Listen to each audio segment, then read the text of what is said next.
As-Sunnah Foundation.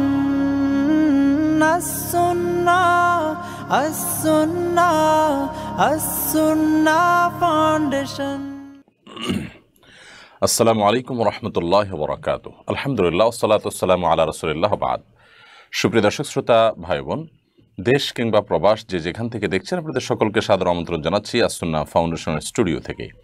আপনারা দেখছেন As Sunnah foundation আয়োজিত সাপ্তাহিক সরাসরি প্রশ্নোত্তরমূলক অনুষ্ঠান শরীআহ সমাধানের 213 নম্বর পর্ব। প্রিয় দর্শক, অন্যান্য দিনের মতো আজও ইনশাআল্লাহ বিইذনিল্লাহ আপনাদের সঙ্গে ঘণ্টা ব্যাপী থাকছে এবং আপনাদের করা জীবন জিজ্ঞাসামূলক প্রশ্নগুলোর উত্তর করা এবং হাদিসের আলোকে দেওয়ার চেষ্টা করবো। আমা তৌফিক ইল্লা বিল্লাহ। প্রিয় দর্শক, আমরা এই লাইভ অনুষ্ঠানটি সাধারণত বাংলাদেশ সময় রাত 8:30 থেকে 9:30, কখনো 8:30 থেকে 9:30 এই সময়ের মধ্যে করে থাকি। তবে আজ বিশেষ কারণে আমাদের এশা পরবর্তী একটি ব্যস্ততার কারণে আজ লাইভ প্রোগ্রামটি একটু আমরা আগে করার জন্য বাধ্য হয়েছি। আমরা আশা করছি আমাদের সাথে আপনারা থাকবেন, আপনাদের করা জীবন জিজ্ঞাসামূলক প্রশ্নগুলো মন্তব্যের ঘরে পরিষ্কার বাংলায় লিখবেন, যথাসম্ভব সংক্ষেপ করে। আমরা বেশি থেকে বেশি সংখ্যক প্রশ্ন উত্তর দেওয়ার চেষ্টা করব কোরআন এবং হাদিসের আলোকে। ওয়ামা তৌফিক ইল্লা বিল্লাহ। আর হ্যাঁ, জ্ঞানের অনুষ্ঠানটি অন্যদের দেখবার সুবিধার্থে অবশ্যই শেয়ার করে দিতে আমরা না ভুলি, যাতে অন্যরাও সেখান থেকে আলো গ্রহণ করতে পারেন, উপকৃত হতে পারেন, তাদের জীবনে কোনো না কোনো ইতিবাচক ভালো গুণ তারা অর্জন করতে পারেন, মন্দ বিষয় থেকে তারা বেঁচে থাকতে পারেন। আল্লাহ তাআলা আমাদের সকলকে একটি সুন্দর সমাজ নির্মাণে যার যার জায়গা থেকে ভূমিকা পালন করার তৌফিক দান করুন। আমাদের এই স্বদেশকে আল্লাহ রাব্বুল আলামিন দ্বীন ইসলামের জন্য উর্বর ভূমি হিসাবে কবুল এবং মঞ্জুর করুন। আসুন আর বিলম্ব না করি, ইতিমধ্যে যে সমস্ত প্রশ্ন আমরা পেয়ে গেছি, অনেকে প্রশ্ন করা শুরু করে দিয়েছেন, আমরা সেগুলোর উত্তর দেওয়ার পালায় প্রবেশ করি। মারুফ হোসাইন আপনি লিখেছেন, একটি মাহফিলের প্রধান আকর্ষণ এমন একজন পোস্টারে যার নামের সঙ্গে লেখা সাবেক আম্মা হুজুর, মহিলা থেকে পুরুষ হয়েছেন, আল্লাহ পাকের কুদরতে 3 সন্তানের জননী, পুরুষ হওয়ার পর 2 সন্তানের পিতা। এই ধরনের মাহফিল সম্পর্কে আপনার মন্তব্য কাম্য, মহিলা থেকে পুরুষ হওয়া বাস্তবসম্মত কিনা? দেখুন, শয়তানের একটা মিশন অত্যন্ত পরিষ্কারভাবে কোরআনে কারিমে আল্লাহ রাব্বুল আলামিন উল্লেখ করেছেন। সেটা হলো শয়তানের কিছু চ্যালেঞ্জ ছিল।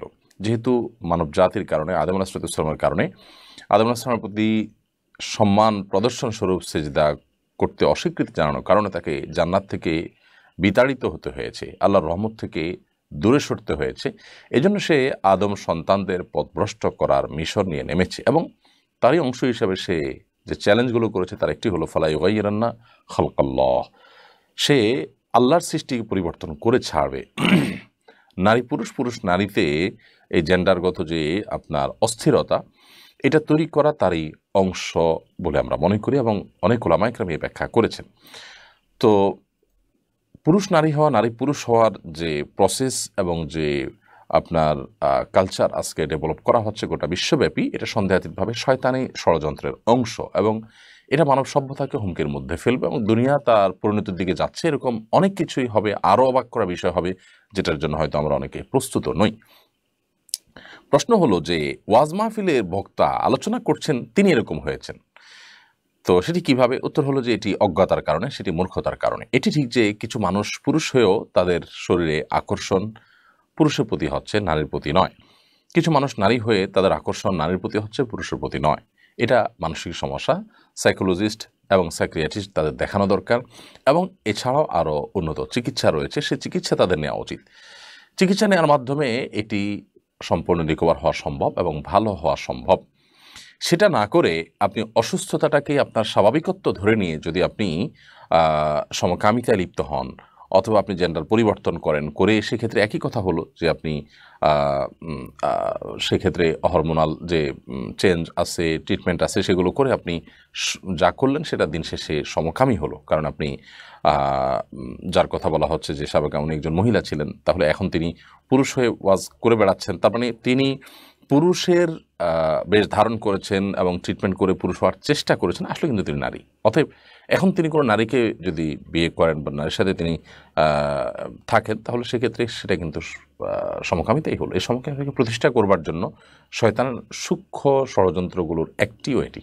যার কারণে এটির বিরুদ্ধে আমাদের প্রত্যেকটা মানুষের সোচ্চার হতে হবে। সুস্থ স্বাভাবিক কোনো মানুষ এটাকে সমর্থন করতে পারে না। খোদ পশ্চিমা দুনিয়াতেই বহু অভিভাবকরা এটার বিরুদ্ধে তারা নেমেছেন। অতএব এই তথাকথিত সাবেক আম্মা হুজুররা তাদের মূর্খতা এবং অজ্ঞানতার কারণে ইসলামের বিধিবিধানও তাদের হয়তো জানা নাই, এবং ওয়াজ মাহফিল এরকম অনেক বক্তাই আছে যারা আসলে ইসলামের বেসিক বিষয়গুলো পর্যন্ত জানে না। তো সেই বিষয়ে তার ধারণা না থাকার কারণে আমি মনে করছি যে তিনি এমনটি করেছেন। আর মাহফিল কর্তৃপক্ষ যারা সেটাকে আবার ইতিবাচকভাবে প্রচার করছেন, তারা করছেন মানুষকে টানার জন্য, আকর্ষণ করবার জন্য। অনেক মাহফিলের আয়োজক আছে যাদের আল্লাহর ভয় নেই এবং দিন প্রচারের উদ্দেশ্যও তাদের না। তাদের উদ্দেশ্য দিন শেষে কিছু মানুষের দৃষ্টি আকর্ষণ করা, কিছু ফান্ড কালেকশন করা এবং সমাজের মানুষের কাছে ভাবা পাওয়ার মতো একটা কিছু করা। এই দিনই চেতনা সঠিক এবং যথাযথ চেতনা না থাকার কারণে তারা দেখা যায় যে দিনের প্রচারের নামে যা করছে সেটা দিনের জন্য ক্ষতিকর। বিধায় এ ধরনের মাহফিল আয়োজকদের আরও সচেতনতার পরিচয়, বুদ্ধিমানের পরিচয় দেওয়া উচিত, এবং সেই ক্ষেত্রে তারা সেই সাথে তারা আল্লাহ তাআলার নাফরমানি এবং গুনাহের কাজ শরীয়তে সেরকম বিষয়কে ইতিবাচকভাবে দেখানো এটা কোনো অবস্থাতেই জায়েজ নয়। আজকাল মাহফিলে যত চমক থাকে, 1.5 হাত লম্বা হুজুর, 2 হাত লম্বা হুজুর, তারপরে যে সাবেক আম্মা হুজুর, এইটা থেকে ওইটা হইছেন, নিউ মুসলিম, 40 বছর বয়স হয়েছে ইসলামে আসছেন, তারপর তিনি নিউ মুসলিম, এসবগুলো চমক দিয়ে মানুষকে আকর্ষণ করার চেষ্টা করা হচ্ছে। খুবই গর্হিত, খুবই গর্হিত, খুবই গর্হিত। আল্লাহ তাআলা আমাদেরকে হেদায়েত দান করুন। মাসুদা আক্তার আপনি লিখেছেন, নিজের বাবা এবং নিজের আপন ছোট ভাইয়ের সামনে কি নামাজ পড়া যাবে? কোনো অসুবিধা নেই। একজন মা তার মাহরাম পুরুষদের সামনে নামাজ পড়তে কোনো সমস্যা নেই। তার ছেলের সামনে, তার ভাইয়ের সামনে, তার বাবার সামনে, স্বামীর সামনে নামাজ পড়তে পারেন। আপনি নামাজের সময় সতর ঢাকবেন, মুখমণ্ডল, 2 হাতের কবজি ছাড়া আপনার পুরো শরীরকে আপনি ঢেকে ফেলবেন এবং আবৃত রেখে আপনি সালাত আদায় করবেন। সেক্ষেত্রে আপনার আপনার মাহরাম পুরুষদের মধ্যে থেকে কেউ আপনার সামনে আশপাশে চলাফেরা করছে বা দেখছে, এতে কোনো সমস্যা নেই।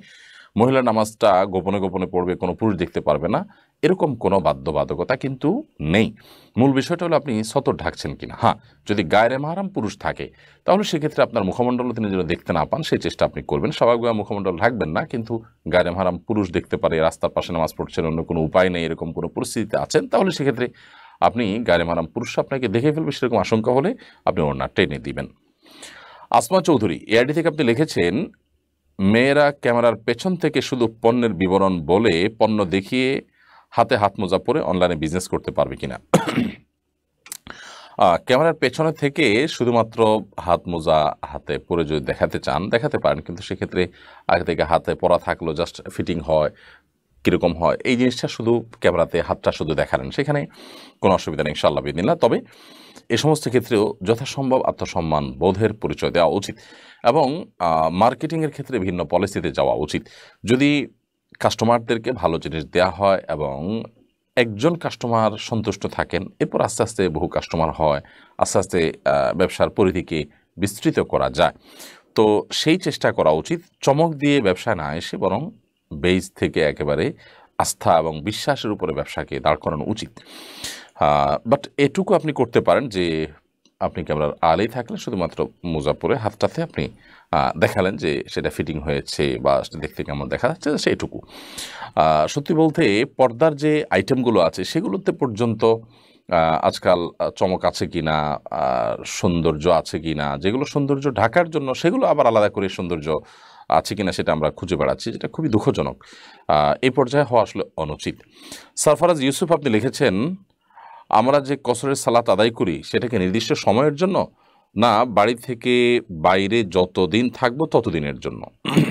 ভাই সরফরাজ, কসরের সালাত যখন আপনি আদায় করবেন, আপনি যখন সফরে থাকবেন তখন এটি প্রযোজ্য হবে আপনার জন্য, পথে প্রযোজ্য হবে।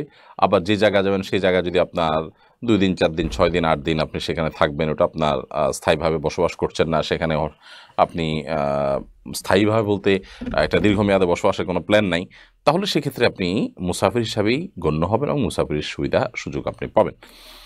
অতএব সেই জায়গা থেকে আপনি কসরের সালাত আদায় করবেন যতদিন পর্যন্ত আপনি পথে থাকেন। আর গন্তব্যে পৌঁছার পর যদি দীর্ঘমেয়াদে 15 দিনের কম থাকার নিয়ত করেন তাহলে আপনি কসর পড়বেন, 15 দিনের বেশি এক জায়গায় থাকার নিয়ত করলে আপনি পুরো নামাজ পড়বেন। মুন্নি চৌধুরী ইফতি এআইডি থেকে আপনি লিখেছেন, বিধর্মী বন্ধু বান্ধবের জন্য কি দোয়া করা যাবে? অন্য ধর্মাবলম্বী মানুষের জন্য অবশ্যই দোয়া করা যাবে, ডেফিনেটলি দোয়া করা যাবে। তাদের জন্য সবচেয়ে বড় এবং যে দোয়াটির প্রয়োজন সেটি হলো তাদের জন্য হেদায়েতের দোয়া করা। আল্লাহ আপনি তাদেরকে হেদায়েত দান করুন, অমুককে তমুককে, আমার বন্ধুকে বান্ধবকে, নাম ধরে ধরে তাদের জন্য আল্লাহ সুবহানাহু ওয়া তাআলার কাছে হেদায়েত কামনা করবেন। আল্লাহ যেন তাদেরকে হেদায়েতের আলো দ্বারা আলোকিত করেন, সে দোয়া করবেন। দেলোয়ার হোসেন আপনি লিখেছেন, রমাদানে উমরা পালনের ফজিলত সম্পর্কে জানতে চাই। রমাদানে উমরা পালনের ফজিলত অপরিসীম। নবী করিম সাল্লাল্লাহু আলাইহি ওয়াসাল্লামের একটি হাদিস রয়েছে, উমরাতুন ফি রমাদান তা'দিলু হাজ্জাহ। রমাদান মাসে উমরা করা এটা একটি হজের সমান সওয়াব এনে দিবে। কোন কোন বর্ণনায় আসছে তা'দিলু হাজ্জাতা মাই, অর্থাৎ রমাদানের একটি উমরা অন্য সময় নবী সাল্লাল্লাহু আলাইহি ওয়াসাল্লামের সাথে হজ করার সমান সওয়াব এনে দিবে। এজন্য রমাদান মাসে উমরা যথাসম্ভব করার চেষ্টা করা উচিত, যাদেরকে আল্লাহ তৌফিক দিয়েছেন। রমাদানের যে সমস্ত স্পেশাল আমলগুলো আছে, যেগুলো রমাদানের জন্য স্পেশাল, তার মধ্যে থেকে একটি হলো রমাদান মাসে উমরা করা। সেটা রমাদানের প্রথম দশক হোক, দ্বিতীয় দশক হোক, তৃতীয় দশক হোক, পুরো রমাদানের মধ্যে যে কোনো সময় উমরা করলেই এই বিপুল পরিমাণ সওয়াব, হজের সমান সওয়াব, নবী সাল্লাল্লাহু আলাইহি ওয়াসাল্লামের সাথে হজের সমান সওয়াব, এটি অর্জন করা যেতে পারে। তাছাড়া আমরা জানি যে প্রতি রাকাত নামাজে হারামে 1,00,000 রাকাতের সওয়াব পাওয়া যায় মক্কাতে। অতএব আমরা রমাদান মাসে উমরার মাধ্যমে সেখানে তারাবি পড়ার সুযোগ লাভ করব। তারাবিতে আপনার অনেকগুলো রাকাত তেলাওয়াত হবে এবং সে তেলাওয়াত শোনা হবে, রাকাত সালাত আদায় করা হবে এবং তার মাধ্যমে আমরা বিপুল পরিমাণ সওয়াব আহরণ করতে পারবো। রমাদানের যে বরকত, রমাদানের যে রহমত, রমাদানের যে কল্যাণ, সেটা লাভ করার জন্য রমাদান মাসে মক্কাতে হাজিরা দেওয়া এবং উমরা করার কোনো বিকল্প নেই। আল্লাহ সুবহানাহু ওয়া তাআলা আমাদের সকলকে রমাদান মাসে একবার হলেও উমরার তৃপ্তি, উমরার স্বাদ আস্বাদন করার, উমরার ইবাদতকে সম্পাদন করার তৌফিক দান করুন। সাজ্জাদ করিম আপনি লিখেছেন, সুদের টাকা অমুসলিমের বিপদে সওয়াবের আশা ছাড়া দান করা যাবে কিনা? অমুসলিম মানুষকেও আপনি এমনিতে সাধারণত দান, সাহায্য সহযোগিতা করতে পারবেন, কারণ সাহায্য সহযোগিতা করার জন্য মুসলমানই হতে হবে এরকম কোনো বাধ্যকতা কিন্তু নেই। আর এছাড়া এমনিতে অমুসলিম তাদেরকে যদি আপনি সুদের টাকা দেন, তো সুদের টাকা বা হারাম টাকা, এটা ওয়াজিবুত তাসাদ্দুক, সদকা করে দেওয়া ওয়াজিব। সদকা করে দেওয়া ওয়াজিব। এক্ষেত্রে অনেক উলামা ইকরাম শর্ত দিয়েছেন, যাকাতের যে খাত, সে খাত এখানে প্রযোজ্য হবে। সেক্ষেত্রে মুসলমানদেরকে দিবেন, অমুসলিমদের কাউকে ইসলামের পথে আকৃষ্ট করবার জন্য দিতে পারেন। আর অনেক উলামা ইকরাম অবশ্যই এটাকে ব্যাপকভাবে যে কোনো কল্যাণমূলক কাজে ব্যয় করার পারমিশন দিয়েছেন। যে কোনো কল্যাণমূলক কাজে আপনি ব্যয় করতে পারেন। জেস জুনায়েদ আলম আপনি লিখেছেন, আমি আমার খালাতো বোনকে পছন্দ করি এবং ভালোবাসি, কিন্তু আমাদের মধ্যে কোনো হারাম সম্পর্ক নেই। এখন আমি কি করতে পারি, পরামর্শ কামনা করছি। বিবাহের আগে কোনো মেয়ের প্রতি আপনার যদি ভালোবাসা থাকে, কোনো মেয়ের প্রতি আপনার ভালো লাগা কাজ করে এবং সেটা যদি আপনি জিয়ে রাখেন নিজের মধ্যে, তাহলে সেক্ষেত্রে মনে মনে আপনার জেনা, যেটাকে বলা হয় বাজে কল্পনা জল্পনার পথ কিন্তু সুগম হবে। এ বিষয়ে একজন ইমানদারের সাবধান এবং সতর্ক হওয়া উচিত। নবী করিম সাল্লাল্লাহু আলাইহি ওয়াসাল্লাম তিনি আমাদেরকে কিন্তু এই বিষয়গুলোতে বারবার করে সতর্ক করেছেন। কোরআন কারীমে আল্লাহ তাআলা বলেছেন, লা তাকরাবুজ জিনা, তোমরা জিনার কাছেও যেও না। অতএব জেনার জল্পনা কল্পনা হতে পারে সেরকম জায়গাতেও একজন ইমানদারের অবস্থান নেওয়া উচিত নয়। এজন্য একজন ইমানদার তিনি সতর্ক থাকবেন। আপনি আপনার খালাতো বোনকে যদি দিনী কারণে, সার্বিক কারণে তাকে স্ত্রী হিসাবে গ্রহণ করার মনস্থ করে থাকেন, তাহলে সেক্ষেত্রে কোনো প্রকার সম্পর্ক যোগাযোগ আপনি করছেন না, ভালো কথা, বাট বিলম্ব না করে বিবাহের প্রস্তাব দিয়ে ফেলুন। আর না হলে মাথা থেকে ঝেড়ে ফেলে দিয়ে বিবাহ যদি এই মুহূর্তে করার মনে প্ল্যান না থাকে, তাহলে এটাকে জিয়ে রাখবে না। কারণ জিয়ে রাখলে সেখানে শয়তান ইন করবে, শয়তান সেখানে প্রবেশ করবে এবং আপনার মনের ভিতরে নানান বাজে কল্পনা জল্পনা ঢুকাবে এবং আপনাকে বিপদগামী করার আশঙ্কা রয়েছে।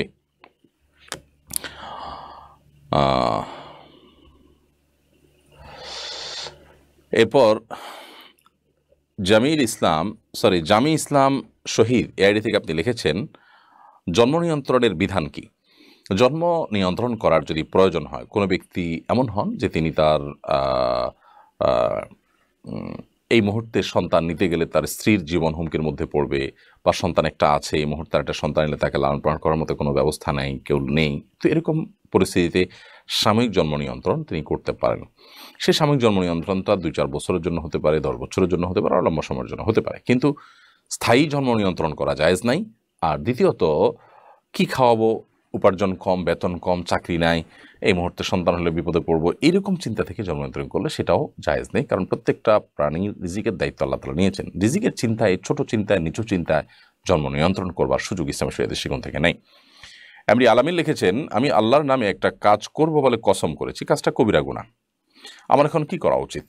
যদি কেউ কোনো পাপ, গুনাহ এবং অন্যায় কাজ করবার কসম করে, যে কাজ করবো আল্লাহর শপথ, তাহলে সেক্ষেত্রে তিনি তার শপথ ভঙ্গ করবেন। কারণ অন্যায় কোনো শপথ রক্ষা করা জরুরি তো নয়, বরং রক্ষা করা গুনাহের কথা।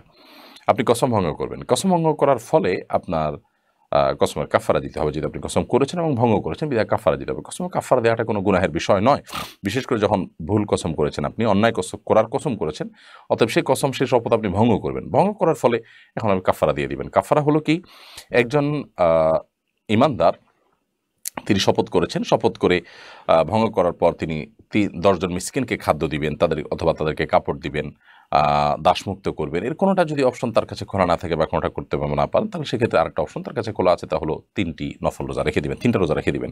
3টা রোজা আপনি রেখে দিলে সেটা ইনশাআল্লাহ আপনার কাফারা হিসাবে বিবেচিত হবে। 3টা রোজা ধারাবাহিকভাবে রাখতে হবে এমন কোনো কথা নেই। কসমের কাফারা রোজা রাখছি, জাস্ট এই নিয়ত থাকলেই হবে, এবং 3টা রোজা আপনি রেখে ফেললে এই নিয়তে ইনশাআল্লাহ বিদিল্লাহ আপনার কসমের কাফারা আদায় হয়ে যাবে। ফাইজুল হক, আপনি লিখেছেন বাজারে কাপল জায়নামাজ পাওয়া যাচ্ছে, এ নিয়ে সোশ্যাল মিডিয়ায় আলোচনা সমালোচনা হচ্ছে ব্যাপকভাবে, বিষয়টা ইসলামের দৃষ্টিতে কেমন? কাপল জায়নামাজের একটা ছবি আমি দেখতেও পেয়েছি এবং আপনি কমেন্টও ছবি দিয়ে দিয়েছেন ফাইজুল হক। এই ছবিটা আমি দেখেছি, বাট এটা যে কাপল জায়নামাজ এটা আমি নিজেও চিন্তা করিনি। যাই হোক, এখানে এই জায়নামাজে, কাপল জায়নামাজ যেটাকে আপনি বলছেন, এটাতে মৌলিকভাবে কোনো সমস্যা আমি দেখছি না। বিশেষ করে সামনে বিশেষ কোনো ছবি নাই, প্লেন সালাত আদায় করলেন স্বামী স্ত্রীর পাশাপাশি দাঁড়িয়ে, কোনো অসুবিধা নেই। বাট যখন জামাতে সালাত আদায় করবেন, তখন এই কাপল জানামাজে এই যে ডিজাইন আছে, এই ডিজাইন মেনটেন করে এইভাবে সালাত আদায় করতে গেলে জামাতে সালাত আদায় হবে না। জামাতে স্বামী এবং স্ত্রী, একজন ইমাম একজন মুক্তাদি হলে স্বামী ইমামতি করবেন, স্ত্রী মুক্তাদি হবেন, এবং স্বামী একামত দিয়ে ইমামতি শুরু করবেন, সেক্ষেত্রে স্বামী সামনে থাকবেন, স্ত্রী পেছনে থাকবেন, পাশে থাকবেন না। এটি একটি গুরুত্বপূর্ণ বিষয়, যার কারণে জামাতে যখন সালাত আদায় করবেন, তখন এই কাপল জানামাজ আর কাপল জানামাজ থাকবে না, তখন এটা সিঙ্গেল জানামাজ হয়ে যাবে। আর এমনিতে পাশাপাশি যার নামাজ শেষে পড়ছেন, সেটা নফল হতে পারে, তাহাজ্জুদ হতে পারে, অন্য কোনো সালাত আদায় হতে পারে, তাহলে সেক্ষেত্রে পাশাপাশি পড়তে কোনো অসুবিধা নেই, সেই সবই জানামাজ আপনি পড়তে পারেন। এই জানামাজে এমন কিছু নেই যেটা আমাদের মনোযোগকে খুব বেশি নষ্ট করতে পারে। তবে এটা ঠিক যে জায়নামাজ ব্যবহার করার ক্ষেত্রে আমাদের লক্ষ্য করা উচিত যে সেখানে অনেক বেশি কারুকার্য থাকলে, বা কারুকার্য বেশি হোক আর কম হোক, যেটা আমাদের মনোযোগ নষ্ট করতে পারে, এরকম কিছু থাকা উচিত নয়। তো এই ধরনের জায়নামাজ, বিশেষ করে স্বামী স্ত্রী যদি সালাত আদায় করেন, যেহেতু বিশেষ কোনো কারুকার্য নয়, শুধুমাত্র এখানে একটা লাভ চিহ্ন দেওয়া আছে, তাও সাইড দিয়ে, প্রথম 1-2 দিন হয়তো তাদের এটার দিকে নজর পড়তে পারে, যদি নজর পড়ার কথা না, এটা পায়ের দিকে নজরের জায়গাটা ঠিকই প্লেন আছে, অবশ্য আরেকটাতে সেজদার জায়গার কাছাকাছি নজর পড়ার কথা। যদি মনোযোগ নিয়মিত নষ্ট হয়, তাহলে তো এটাও উচিত হবে না। আর যদি 1-2 দিন করার পর স্বাভাবিক হয়ে যায়, আর ওদিকে মন না যায়, তাহলে সেক্ষেত্রে অসুবিধা নেই। নবী করিম সাল্লাল্লাহু আলাইহি সাল্লামকে জানামাজ দেওয়া হয়েছিল সালাত আদায় করার জন্য, বা একটা কাপড় দেওয়া হয়েছিল সালাত আদায় করার জন্য, সেখানে কারুকার্য ছিল। তিনি সালাত শেষে সালাম ফেরানোর পর বললেন, অন্য কোনো প্লেন কাপড় নিয়ে আসো, কারণ এটার কারুকার্যগুলো আমার মনোযোগ নষ্ট করছে। এখন এখানকার যে লাভ চিহ্ন, এটা যদি মনোযোগ নষ্ট করে, তাহলে সেক্ষেত্রে এটাও ব্যবহার করা জায়েজ হবে না। স্বামী স্ত্রীর মধ্যে ভালোবাসা ইসলাম চায়, অনেক সম্প্রীতি, অনেক ভালোবাসা, এটা তাদের তাকওয়াকে মজবুত করে, স্ট্রং করে। কিন্তু তাই বলে নামাজে দাঁড়িয়েও ভালোবাসাবাসি করতে হবে, এত তো ভালোবাসার টান পড়েনি মুসলমান ইমানদারের। অতএব এইটা পাশাপাশি দাঁড়িয়ে নামাজ পড়লেন, ভালোবাসা প্রকাশ করলেন, কিন্তু এই লাভ চিহ্ন দেওয়ার কারণে, বিশেষ করে একটা জানামাজ হয়তো পায়ের দিকে আছে, সমস্যা নেই, আরেকটা জানামাজ সিজদার দিকে আছে, সেখানে বারবার তার মনে পড়তে পারে, এমনকি পায়ের দিকে যেটা আছে এটাতেও নজর পড়তে পারে রুকুতে গেলে। যদি মনোযোগ নষ্ট কারী হয়, তাহলে সেক্ষেত্রে ব্যবহার করা উচিত হবে না, অ্যাভয়েড করাটাই উত্তম আমি মনে করছি। বাট এখানে বেশি কারুকার্য নেই পুরো জানামাজের মধ্যে, সেটা একটা ভালো দিক। কিন্তু এই চিহ্নটা যদি কারো মনোযোগ নষ্ট না করে, তাহলে সেক্ষেত্রে তার জন্য এটা জায়েজ আছে। কাউসার আসাব এআইডি থেকে আপনি লিখেছেন, সেজদা আছে এরকম সূরা যদি নামাজের শেষ রাকাতে পড়া হয়, তাহলে কি তার জন্য আলাদা করে সেজদা দিতে হবে? সেজদার আয়াত যদি আপনি তেলাওয়াত করেন নামাজের মধ্যে, তাহলে সেক্ষেত্রে সেজদার আয়াতটা তেলাওয়াত করে যদি আপনি সাথে সাথে রুকুতে চলে যান সেজদার নিয়তে, তাহলে ইনশাআল্লাহ সেজদা আদায় হয়ে যাবে। এটা একটা বিষয়। আরেকটা হলো যে সেজদা তেলাওয়াত করে সেজদার আয়াতটা পড়ে এরপরে সাথে সাথে আপনি সেজদায় চলে গেলেন, সেজদা করে উঠে বাকি আয়াতগুলো তেলাওয়াত করলেন, অথবা আপনার সেজদার আয়াত তেলাওয়াত করে আপনি অন্যান্য আরও আয়াত তেলাওয়াত করলেন, তারপর আপনি রুকুতে গেলেন। তো এই শেষের পদ্ধতিটা সঠিক নয়, কারণ সেজদার আয়াত তেলাওয়াতের সাথে সাথে সেজদা করা উচিত। বিধায় প্রথম 2 পদ্ধতিতে আপনার সালাত হয়ে যাবে। অর্থাৎ আবারও বলছি, আপনি সালাতের দ্বিতীয় রাকাত হোক আর প্রথম রাকাত হোক, সেজদার আয়াত তেলাওয়াত করছেন, করে সাথে সাথে রুকুতে চলে গেছেন এবং রাকাত শেষ করেছেন, এখানে আপনি তেলাওয়াত এন্ড করেছেন, তেলাওয়াতের এন্ডিং করে আপনি রুকুতে চলে গেলেন, এই রুকুটাকেই আপনি সেজদার নিয়তে করেছেন, ইনশাআল্লাহ আপনার এটি সেজদা হিসাবে বিবেচ্য হয়ে যাবে এবং সেজদা আদায় হয়ে যাবে। আর যদি আপনি আরও তেলাওয়াত করতে চান তাহলে সেজদার আয়াত তেলাওয়াতের পর আগে সেজদা করে নেবেন, এরপর বাকি তেলাওয়াত করবেন। প্রথম রাকাত দ্বিতীয় রাকাতে কোনো পার্থক্য নেই এক্ষেত্রে। আর যদি সেজদার আয়াত তেলাওয়াত করার পর আরও অনেক আয়াত তেলাওয়াত করেন তারপর আস্তে আস্তে রুকুতে যান, তাহলে সেটা অনুচিত হবে, কারণ সেজদার আয়াত তেলাওয়াতের সাথে সাথে সেজদা করা উচিত। এমডি শফিকুল ইসলাম আপনি লিখেছেন, ফরজ নামাজে শেষ রাকাতে শেষ রাকাতে ওযু ছুটে গেলে বাকি অংশ কিভাবে আদায় করব? ফরজ নামাজ যদি শেষ রাকাতে ওযু ছুটে যায়, তো ওযু ছুটে গেলে ওই অবস্থায় আপনি চলে যাবেন ওযু করার জন্য। ওযু করে এরপরে আপনি এসে নামাজের যেটুকু বাকি ছিল সেটুকু আদায় করবেন। হতে পারে শেষ রাকাতের রুকুতে ওযু চলে গেছে, তো এসে রুকু থেকে আবার শুরু করবেন, করে বাকিটুকু শেষ করবেন। যদি আপনি ওযু করে আসার পথে কারোর সাথে কথা না বলেন, অন্য কোনো কাজ না করেন, জাস্ট ওযু করেছেন, করে চলে আসছেন, তাহলে সেক্ষেত্রে আপনি আগের যে সালাত ছিল সেটাকেই কন্টিনিউ করতে পারেন। আর যদি আপনি কথাবার্তা বলে থাকেন, অন্য কাজ করে থাকেন, তাহলে তো আর এটাকে কন্টিনিউ আপনি করতে পারবেন না। আর যদি কথাবার্তা না বলে থাকেন, ওযু করে চলে আসছেন আপনি জাস্ট, তাহলে সেক্ষেত্রে এখন আবার শুরু থেকে আপনার নামাজ পড়তে হবে, ব্যাপারটা কিন্তু সেরকমও নয়। এরপর প্রশ্ন করেছেন আসমা সাহা, আপনি লিখেছেন, অসুস্থতার জন্য বাসায় কাজের বুয়া দিয়ে টয়লেট পরিষ্কার করালে কি কোনো গুনাহ হবে? কোনো অসুবিধা নেই। আপনার অসুস্থতার কারণে হোক অথবা অন্য কোনো কারণে হোক, আপনার টয়লেট অন্য কাউকে দিয়ে পরিষ্কার করলে আপনার কোনো গুনাহ হবে বা আপনার ইবাদত বন্দেগীর কোনো অসুবিধা হবে বা আপনার বান্দার হক নষ্ট হবে, এরকম না। তাকে ন্যায্য প্রাপ্য তাকে দিয়ে দিবেন, পাওনা তাকে দিয়ে দিবেন এবং পারিশ্রমিকের বিনিময়ে কাজ করাতে কোনো অসুবিধা নেই। ফারিহা লিখেছেন, ইদানিং বিবাহ বিচ্ছেদকে উদযাপনের রেওয়াজ শুরু হয়েছে। কেউ কেউ বিবাহ বিচ্ছেদ উপলক্ষে বন্ধুবান্ধবদের দাওয়াত করে কেক কাটে। শুরুতে দৃষ্টিতে বিষয়টা কেমন? খুবই গর্হিত এবং জঘন্য। বিবাহ বিচ্ছেদকে ইসলাম কখনো ভালোভাবে দেখে না। আবগাদুল মুবাহ ইলাল্লাহি আত-তালাক, বিভিন্ন হাদিসের মর্ম হিসাবে এটি প্রমাণিত যে আল্লাহর কাছে সবচেয়ে অপ্রিয় বৈধ জিনিস হলো তালাক। তালাককে আল্লাহ তাআলা বৈধ রেখেছেন, বান্দার একান্ত নিরুপায় হয়ে যখন প্রয়োজন হয় তখন সেটাকে সে প্রয়োগ করতে পারে, জাস্ট এইটুকু। কিন্তু এটাকে ইসলাম কখনো ভালো হিসাবে দেখে না বা ভালো কাজ হিসাবে দেখে না। অতএব সেটা করার পর আপনি উৎসব করবেন, উল্লাস করবেন, তো একটা খারাপ কাজকে বা তুলনামূলকভাবে যেটা কোনো প্রশংসনীয় কাজ নয় সেটাতে আপনি উল্লাস করলেন, ব্যাপারটা সেরকম হয়ে গেল। যত যুক্তি দেওয়া হোক না কেন, যার সাথে বিচ্ছেদ হয়েছে তিনি খারাপ মানুষ ছিলেন, ওকে খারাপ মানুষ ছিলেন সেজন্য বিচ্ছেদ হয়েছে, বাট তিনি যদি ভালো মানুষ হতেন আর বিচ্ছেদ করতে না হতো তাহলে সেটাই ভালো হতো, কারণ কোনো বিচ্ছেদই এ জাতীয় ক্ষেত্রে প্রশংসনীয় হয় না বা কারোরই কাম্য হয় না। মানুষ কিয়ামতের নিকটবর্তী হবে, অনেক অনেক বিদঘটি কাজ করছে, আরও করবে, এবং অনেক অস্বাভাবিকত্ব আমরা দেখতে পাবো। বিবাহ বিচ্ছেদকে উদযাপন করার জন্য আপনার সাবেক সঙ্গী, তার স্বামী কিংবা স্ত্রী, তার ছবি পোড়ানো, তার স্মৃতিগুলো মুছে ফেলা, সেগুলোকে ডিস্ট্রয় করা, সেগুলোকে সোশ্যাল মিডিয়াতে প্রচার করা, এগুলো আমরা দেখেছি। এগুলো সব অসুস্থতা এবং অসুস্থ কালচার, অসুস্থ সংস্কৃতি। মানুষের ব্যক্তিগত জীবন বলতে কোনো কিছুই আর থাকছে না। এমনকি আমরা এও দেখছি যে নানা নাম দিয়ে মানুষের গর্বের বাচ্চা সেটা প্রদর্শন করছে আপনার লাইভে এসে, সোশ্যাল মিডিয়াতে এসে। এরকম অজ্ঞানতা, এরকম মূর্খতা সুলভ বিষয় এবং নির্লজ্জমূলক কাজ আরও হতে থাকবে। কেমন যত নিকটবর্তী হবে মানুষ আরও অনেক চমক এরকম দেখাবে। এগুলো পৃথিবী তার পরিণতির দিকে যাচ্ছে যে তার প্রমাণ। বিবাহ বিচ্ছেদকে উদযাপনের পর্যায়ে নিয়ে যাওয়া বা উদযাপন করা, এটা অবশ্যই গর্হিত কাজ, অবশ্যই মন্দ কাজ। যেই যুক্তি দিয়ে হোক না কেন, বন্ধু দাওয়াত করে আপনি কেক কেটে খাচ্ছেন, ফুর্তি করছেন, মিষ্টি খাচ্ছেন, খাবার দাবার করছেন, তাহলে বিবাহ আপনি কেমন করেছেন? বিবাহ করার সময় সবাইকে নিয়ে আনন্দ করলেন, আবার বিচ্ছেদের সময় আনন্দ করলেন, এটাতে কখনো যুক্তি হতে পারে না। যেই বন্ধন যুক্ত হওয়ার সময় আপনি আনন্দিত হয়েছেন, সে বন্ধন ছিন্ন হওয়ার সময় বেদনাহত হবেন, এটি তো যুক্তির দাবি। একই বন্ধন যুক্ত হওয়ার সময় আনন্দিত, আবার ছিন্ন হওয়ার সময় আনন্দিত, কিভাবে সেটা যুক্তির দাবি হতে পারে? হৃদয় হাসান আপনি লিখেছেন, কোনো ভুল সিদ্ধান্ত নিয়ে অনবরত আফসোস হতে থাকলে কি করা উচিত?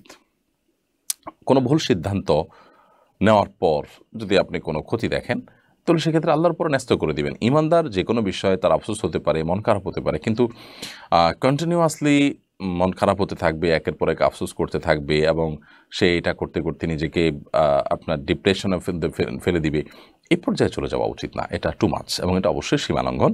ইমানদার প্রত্যেকটা কাজে সীমার জ্ঞান, মাত্রা জ্ঞান তার থাকবে, এবং সে বিষয়ে যদি লক্ষ্য না করেন তাহলে সেক্ষেত্রে তার ইমানের দুর্বলতার এটা প্রমাণ হবে। ইমানদার বলবে অফবিদ আমরিল্লাহ ইন্নাল্লাহ বাসীরুম বিল ইবাদ, যা হচ্ছে আমি আমার পুরো বিষয়টাকে আল্লাহ তাআলার উপর ন্যস্ত করি, আল্লাহ তাআলা তার সব বিষয়গুলোকে দেখবেন। এরকম দৃষ্টিভঙ্গি যদি আপনি রাখেন তাহলে সেক্ষেত্রে আপনার জীবন সুখময় হবে এবং আপনার জীবনের অনেক কষ্টকে হজম করা আপনার জন্য সহজ হবে।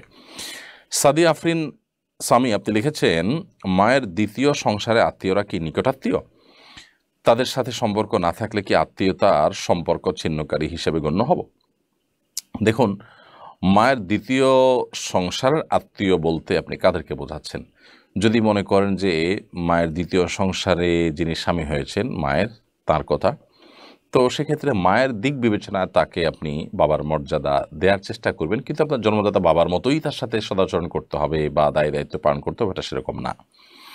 একইভাবে আপনার মায়ের দ্বিতীয় সংসারে যে ছেলে মেয়ে হয়েছে তারা আপনার যে ভাই বোন হুবহু এই তাদের মতোই তাদের সাথে আচরণ করতে হবে, এটাও জরুরি না। তবে হ্যাঁ, তারাও এক ধরনের ভাই, সেই হিসাবে তাদের সাথে মায়ের ব্লাড তাদের শরীরে আছে, আপনাদের শরীরেও আছে, এই একটা বন্ধনের কারণে ভাই সুলভ আচরণ তাদের সাথে করা দরকার। কিন্তু সেটা আপন ভাইয়ের মতো, আপন বোনের মতোই যে করতে হবে, তাদের ভরণ পোষণের দায়িত্ব নিতে হবে, ব্যাপারটা সেই পর্যায়ে না। আর শাহী এআইডি থেকে আপনি লিখেছেন, সঠিক সময়ে ফজরের সালাত আদায় করতে পারি না, এটা কাজা পড়লে হবে? ফজরের সালাত আপনি সঠিক সময় আদায় করতে পারেন না, এটা যদি নিয়মিত হয়ে যায় তাহলে সেটা কোনো অবস্থায় গ্রহণযোগ্য নয়। আপনার যদি কোনো জব, কোনো পরিবেশ, কোনো পরিস্থিতির কারণে এরকম হয় তাহলে সেক্ষেত্রে সেই জব, সেই পরিবেশ, সেই পরিস্থিতি সেখান থেকে আপনাকে সরে আসতে হবে। আর যদি সেরকম কিছু না হয় তাহলে সেক্ষেত্রে আপনার যেটা করতে হবে সেটা হলো যে অলসতার কারণে এরকম হলে আপনি অ্যালার্ম দিয়ে শোবেন, যথেষ্ট আগে ঘুমাবেন, এবং যাতে করে আপনার সালাত নষ্ট না হয় তার জন্য প্রয়োজনীয় সব ব্যবস্থা গ্রহণ করবেন। আপনি প্রয়োজনে অ্যালার্মের ব্যবস্থা করে রাখবেন। যারা সালাত আদায় করেন সে সমস্ত ভাইদেরকে দিয়ে আপনি ফোন করাবেন। এক কথায় সালাত আদায় করতে হবে। অনেক মানুষ এরকম আছেন যে ফজর নামাজ সকাল 7টা বা 8টায় উঠে নিয়মিত তারা আদায় করেন। এটা খুবই গর্হিত, খুবই জঘন্য, কোনো অবস্থাতে গ্রহণযোগ্য নয় যে আপনি 7টা-8টা বাজে উঠে ফজর নামাজ পড়বেন বা সূর্য ওঠার পরে সালাত আদায় করবেন, এটা গ্রহণযোগ্য নয়। হ্যাঁ, কখনো এরকম কারাবদরে হয়ে যেতে পারে যে অ্যালার্ম দিয়েছি বা দিতে ভুলে গেছি, কোনো কারণে মিস হয়ে গেছে, তো এরকম হতে পারে, কিন্তু নিয়মিত হওয়া বা প্রায় হওয়া কোনোভাবে গ্রহণযোগ্য নয়। এবং যদি কখনো মিস হয়ে যায় তাহলে সেক্ষেত্রে যখন আপনি উঠবেন তখন সালাত আদায় করবেন, কারণ হাদিসে বর্ণিত হয়েছে মান নামা আন সালাতিন আও নাসিহা ফালিউসাল্লিহা ইযা যাকারাহা ফাইন্না যালিকা ওয়াক্তুহা। যদি কেউ সালাত আদায় করতে ভুলে যায় অথবা ঘুমের কারণে সালাত মিস হয়ে যায় তাহলে সে যখন ঘুম থেকে উঠবে তখন সালাত আদায় করবে, এটাই তার সালাতের সময়।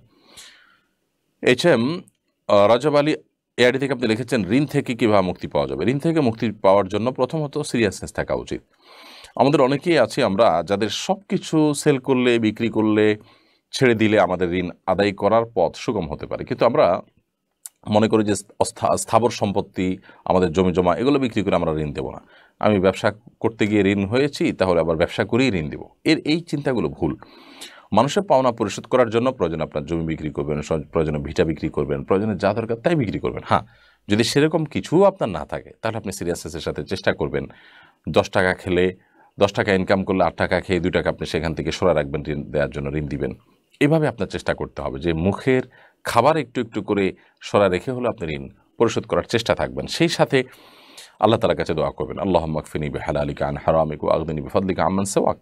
আল্লাহ, আপনি আমাকে হালাল দিয়ে যথেষ্ট করে দিন এবং হারাম থেকে আপনি আমাকে অমুখাপেক্ষী করে দিন, যে হারামের মুখাপেক্ষী না হতে হয়, এবং আপনি ছাড়া আর কারোর মুখাপেক্ষী যেন আমার হওয়া না লাগে। আল্লাহ, এই দোয়া আল্লাহর কাছে পড়বেন। এছাড়া ঋণ মুক্তির জন্য আরও দীর্ঘ দোয়াও হাদিসে বর্ণিত আছে, সেই দোয়াগুলো আল্লাহ তাআলার কাছে পড়তে পারেন, নিবেদন করতে পারেন। সিরাজা মুনিরা এর থেকে আপনি লিখেছেন, আমার বাচ্চা ইউটিউবে ছোট ছোট বাচ্চাদের দেখে, অনেক সময় দেখা যায় কিছু বাচ্চা বেশ স্বাস্থ্যবান, আমি তখন মাশাআল্লাহ বলি যাতে নজর না লাগে। দেখা যায় অনেক বাচ্চা অন্য ধর্মের, এখানে মাশাআল্লাহ বলার হুকুম কি? কোনো অসুবিধা নেই। অন্য ধর্মের কোনো মানুষের বাচ্চা বা তাদের ভালো কিছু দেখে মাশাআল্লাহ বলতে কোনো সমস্যা নেই। মাশাআল্লাহ মানে আল্লাহ যা চেয়েছেন। অন্য ধর্মের কোনো বাচ্চা সুন্দর হয়েছে, ফুটফুটে হয়েছে, সেটাও আল্লাহ চেয়েছেন তাই সুন্দর হয়েছে, অতএব সেখানে কোনো অসুবিধা নেই। এই মাশাআল্লাহ আল্লাহর যে কোনো সৃষ্টি দেখে অভিভূত হয়ে আপনি বলতে পারেন, সেটা মুসলিম হোক সেটা অমুসলিম হোক সকলের জন্যই এর অর্থটা প্রযোজ্য হয়, খাটে, এবং এখানে মন্দ কোনো কিছু নেই। অতএব আপনি দ্বিধায় সেখানে মাশাআল্লাহ বলতে পারেন। আর এটা ঠিক যে কারোর বাচ্চা বা ভালো কোনো কিছু দেখার পর মাশাআল্লাহ, তাবারাকাল্লাহ বা মাশাআল্লাহ বলা উচিত, তাহলে সেক্ষেত্রে আর বদনজর লাগার সম্ভাবনা থাকে না বাচ্চাদের উপরে। এবং এই জাতীয় বদনজরগুলো আমাদের বাচ্চাদেরকে অনেকভাবে ক্ষতিগ্রস্ত করে, যেটা আমরা লক্ষ্য করতে পারি না, ভেতর থেকে অনেক সময় ধ্বংসের দ্বার প্রান্তে নিয়ে যায়। প্রিয় দর্শক, দেখতে দেখতে আমরা অনুষ্ঠানের ঠিক মাঝামাঝি পর্যায়ে এসে পৌঁছেছি। বিরতি পর্যন্ত, বিরতির পর ইনশাআল্লাহ বিদিল্লাহ আমরা আবার শুরু করব এই লাইভ অনুষ্ঠানটি। আশা করছি বিরতির সময়টুকুতে আমাদের সঙ্গেই থাকবেন। অসহায় দরিদ্রদের দারিদ্র দূরীকরণ ও স্বাবলম্বীকরণের লক্ষ্যে আসুন্নাহ ফাউন্ডেশন পরিচালনা করছে স্বাবলম্বীকরণ প্রকল্প। স্বাবলম্বীকরণ প্রকল্পের আওতায় এ যাবৎ প্রায় ৩,০০০ মানুষকে প্রশিক্ষণ ও স্বাবলম্বীকরণ উপকরণ প্রদান করা হয়েছে। আপনার জাকাতের অর্থে স্বাবলম্বী হতে পারে অসহায় দরিদ্র মানুষ। আসুন্নাহ ফাউন্ডেশনের জাকাত তহবিলে জাকাত পাঠাতে ভিজিট করুন www.asunnahfoundation.org/donate/zakat। অসহায় দরিদ্রদের আসুন্নাহ ফাউন্ডেশন মসজিদ কমপ্লেক্স ও ইসলামিক সেন্টার একটি লালিত স্বপ্ন। ইনশাআল্লাহ শিক্ষা, সেবা ও দাওয়া সহ ফাউন্ডেশনের বহুবিধ কার্যক্রমের কেন্দ্র হবে এই কমপ্লেক্স। ঢাকার নতুন বাজারের অদূরে কেনা জমিতে শীঘ্রই নির্মাণ কাজ শুরু হবে ইনশাআল্লাহ। সাদাকায়ে জারিয়ামূলক এই প্রকল্পে শরীক হতে পারেন আপনিও। শিক্ষা নিয়ে আসুন্নাহ ফাউন্ডেশন মসজিদ কমপ্লেক্স ও ইসলামিক সেন্টার একটি। বিরতির পর আপনাদেরকে আবারও স্বাগতম জানাচ্ছি শরীয়ত সমাধান অনুষ্ঠানে। আপনারা বিরতির আগে বেশ কয়েকটি গুরুত্বপূর্ণ প্রশ্নের উত্তর শুনছিলেন। এই পর্যায়ে আমরা HM রাজব আলী আপনার প্রশ্ন উত্তর দিয়েছি। ফয়সাল আহমেদ আপনি লিখেছেন, ব্যাংক থেকে লোন নিয়ে বাড়ি করা জায়েজ হবে কিনা? ব্যাংক থেকে লোন নিয়ে যদি বাড়ি করেন তাহলে সেক্ষেত্রে সুদি লোন নিয়ে বাড়ি করলে সেটি অবশ্যই হারাম হবে। মানুষের বেঁচে থাকার জন্য মাথা গোজাবার একটা ঠাঁই থাকার দরকার আছে, কিন্তু হারাম উপার্জন করে কিংবা সুদভিত্তিক লোন নিয়ে বাড়ি করার কোনো প্রয়োজন নেই। একজন ইমানদার সুদকে সর্বতভাবে বর্জন করার চেষ্টা করবেন, সেটি যদি না করেন তাহলে তিনি গুনাহগার হবেন। অতএব শুধু লোন নিয়ে বাড়ি করা জায়েজ নয়। আপনি যদি শরিয়াভিত্তিক লোন নিতে পারেন তাহলে তার পদ্ধতিটা এমন হতে পারে যে যিনি আপনাকে লোন দিয়েছেন তিনি আল্লাহর জন্য দিয়েছেন, সাধারণত ব্যক্তি পর্যায়ে এটা হতে পারে, অথবা যিনি লোন দিয়েছেন বা যে প্রতিষ্ঠান লোন দিয়েছে তারা আপনাকে বাণিজ্যিকভাবে লাভবান হওয়ার জন্য লোন দিয়েছেন, তাহলে সেক্ষেত্রে তারা আপনাকে আপনার নির্মাণ সামগ্রী কিনে দিবেন, কিনে আপনার কাছে হস্তান্তর করবেন এবং সেক্ষেত্রে তারা অতিরিক্ত দাম ধরবেন, কিনে অতিরিক্ত দাম ধরে আপনার কাছে সেল করবেন এবং সেটা আপনি কিস্তিতে পরিশোধ করবেন। এভাবে জায়েজ হতে পারে। বাট নর্মালি এই প্র্যাকটিসটা ইসলামী ব্যাংকগুলো পর্যন্ত সঠিকভাবে করে না। যদি সঠিকভাবে করতে চায় বা করে তাহলে ইনশাআল্লাহ সেভাবে আপনি লোন নিয়ে বাড়ি করতে পারেন।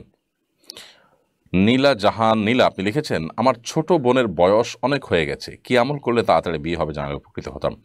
বোন নীলা জাহান নীলা, আপনার বোনের বিয়ের জন্য প্রথমত অনেক সময় ব্ল্যাক ম্যাজিকের মাধ্যমে জাদুকরদের সহযোগিতা নিয়ে অনেক অসাধু মানুষরা বিবাহ বন্ধ করে রাখে। সেরকম কিছু হয়েছে কিনা আপনি ভালো কোনো রাখির স্বর্ণপন্ন হতে পারেন, অথবা সোশ্যাল মিডিয়াতে রুকিয়া গ্রুপগুলোতে বিভিন্ন রকমের রুকিয়ার পরামর্শমূলক আমল দেওয়া আছে, সেগুলো আমল করতে পারেন।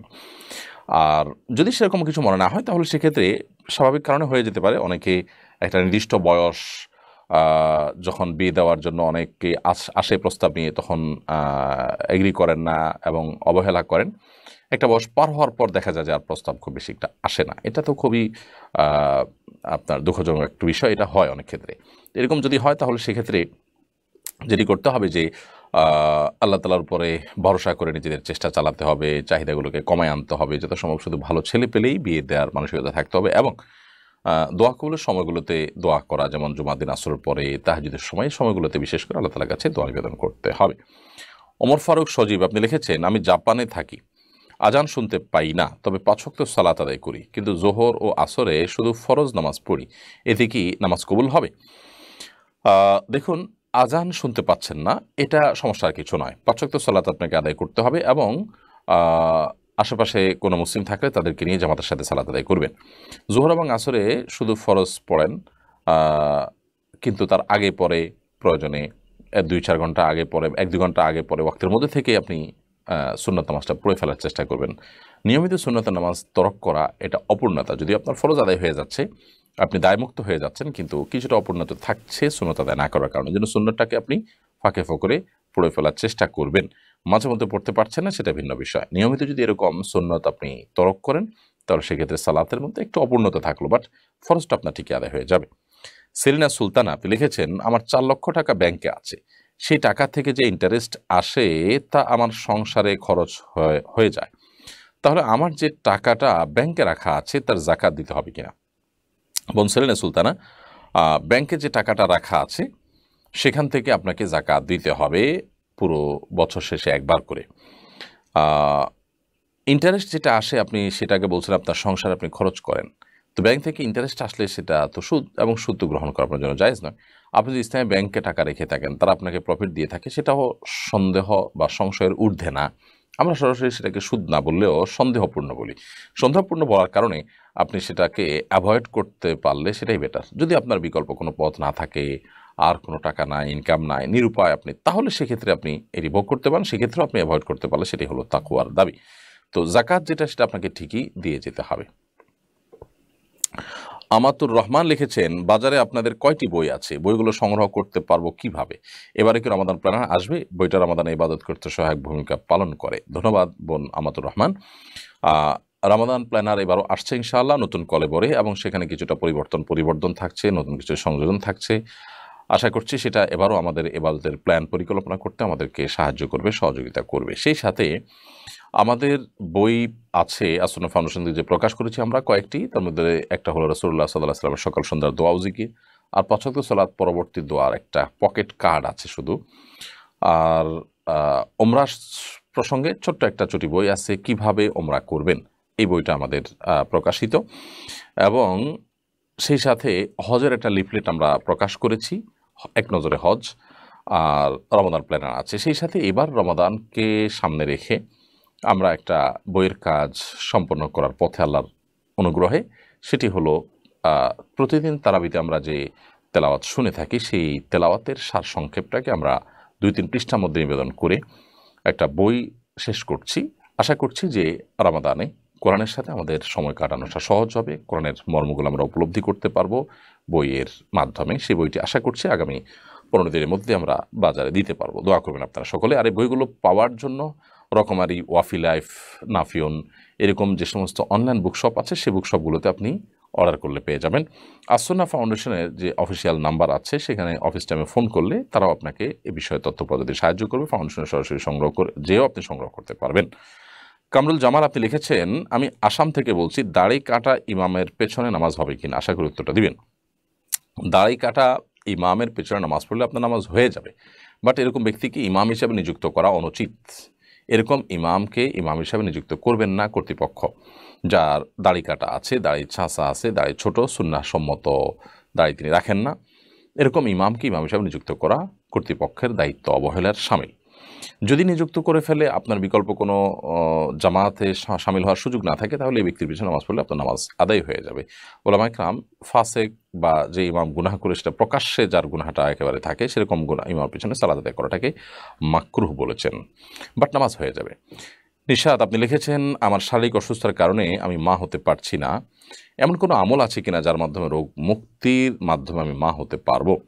দেখুন বোন, সব অসম্ভবকে সম্ভব করার জন্য আল্লাহর বয়ানের কাছে কায়মনোবাক্যে চোখের পানি ফেলে দোয়া করতে থাকা উচিত অনবরত।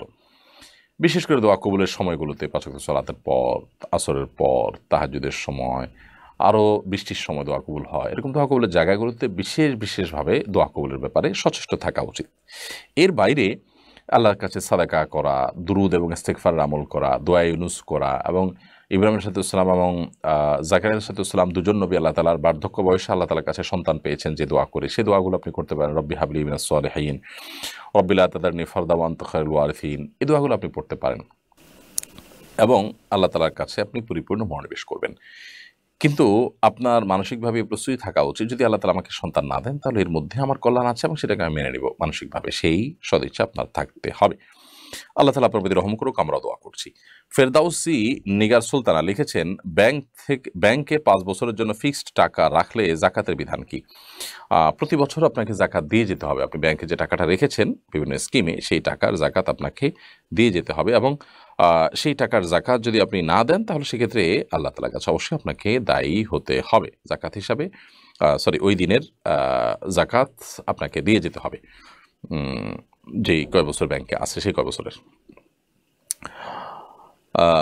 রাজিন হাসান আরজে এআইডি থেকে আপনি লিখেছেন, আমার পিতা এবং আমার রাজনৈতিক মতাদর্শ এক না হয় তিনি আমাকে প্রায় নাস্তিক বলেন, এটা কি ঠিক? অথচ আমি ও আমার পিতা নিয়মিত নামাজ পড়ি ও ইসলাম মানার চেষ্টা করি।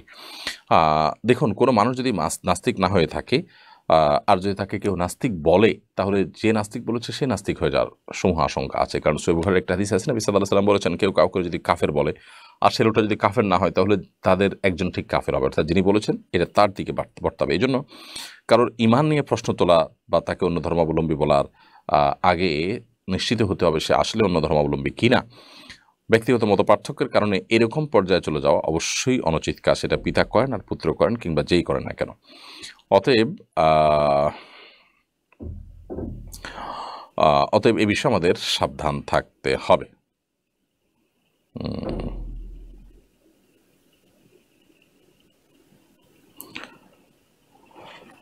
এরপরে শিলা খাতুন আপনি লিখেছেন, নিজের জমি যদি কন্ট্রাক্ট দিয়ে বছরে সেই জমি অনুযায়ী টাকা নেওয়া হয় তাহলে সেটা সুদ হবে?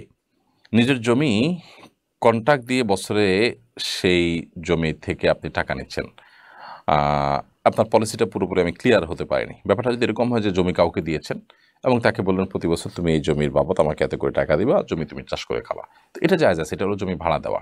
আপনি এটা জমিটা ভাড়া দিলেন, আপনি তাকে বলবেন যে আমার এই ল্যান্ডটা তোমার কাছে ভাড়া দিয়েছি, তুমি প্রতি বছরের জন্য আমাকে এত টাকা দিবা, ফসল তুমি করো ফেলা রাখো, এটা তোমার ব্যাপার। তো এটা জায়েজ আছে, এই পলিসিতে আপনি দিতে পারেন। রহিমা খাতুন লিখেছেন, শবে মেরাজের রোজা কয়টা রাখতে হবে আর কত তারিখে রাখতে হবে বলবেন দয়া করে। দেখুন, শবে মেরাজের কোনো রোজা কোরআন এবং হাদিসের আলোকে প্রমাণিত নয়। নবী করিম সাল্লাল্লাহু আলাইহি ওয়াসাল্লাম মেরাজ হয়েছে সত্য, কিন্তু কোন তারিখে মেরাজ হয়েছে প্রথমত এই বিষয়টি চূড়ান্ত নয়, এই বিষয়ে যথেষ্ট মত পার্থক্য আছে।